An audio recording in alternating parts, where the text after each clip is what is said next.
विक्रोली वडगाव ते प्रस्तावित MIDC ते पुढे गेली पाहिजे असे अनेक पूर्वजांची गेल्या अनेक वर्षाची मागणी इलेक्शनच्या काळात आम्ही जाहीर केलं होतं की आम्ही पहिल्या अधिवेशनात विषय घेऊ, आम्ही जो घेतला सुद्धा.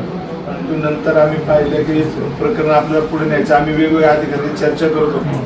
आणि मग ज्यावेळेस आमच्या लक्षात आलं आजच्या जर कंडिशनमध्ये आपण हे नोटिफिकेशन आलं तर लोकांना जुन्या रेटनुसार पैसे मिळणार होते, जे शेतकऱ्यांना ते म्हणजे जमीन देत असताना थोडं अडचणीचं ठरत होतं. आणि ते आपण पाहिले आता दादा बोलत होते पुरंदर विमानतळाचं जे ॲक्विजिशन झालं त्यामध्ये सुरुवातीला लोक तयार नव्हती, परंतु नंतर चांगला त्यांना दर मिळाला आणि लोक स्वखुशीने तयार झाले.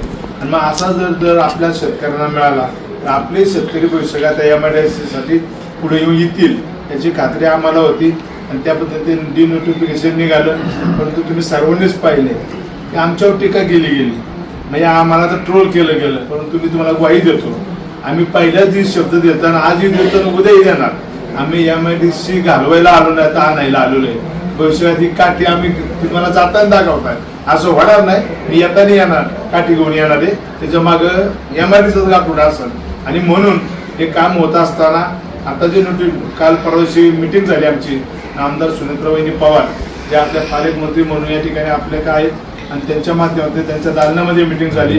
उद्योग मंत्री त्या ठिकाणी होते, सगळे सचिव होते आणि त्यामध्ये ठरले की बाबा नवीन रेटनुसार त्यांनी स्पष्ट सांगितलेलं आहे शेतकऱ्यांना त्याच्या जागेचा चांगला मोबदला मिळाला पाहिजे, जेणेकरून शेतकऱ्यावर कुठे अन्याय होता कामा नये. आणि त्या पद्धतीने आपल्याला काम पुढे न्यायचंय.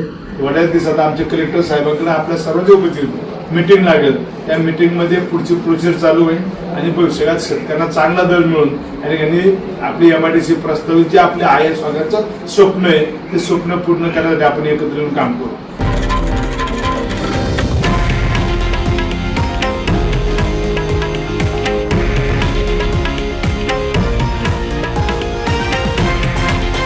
हे आहे देशातील नंबर 1 न्यूज नेटवर्क आणि आपण पाहत आहात TV9 मराठी, एकमेव.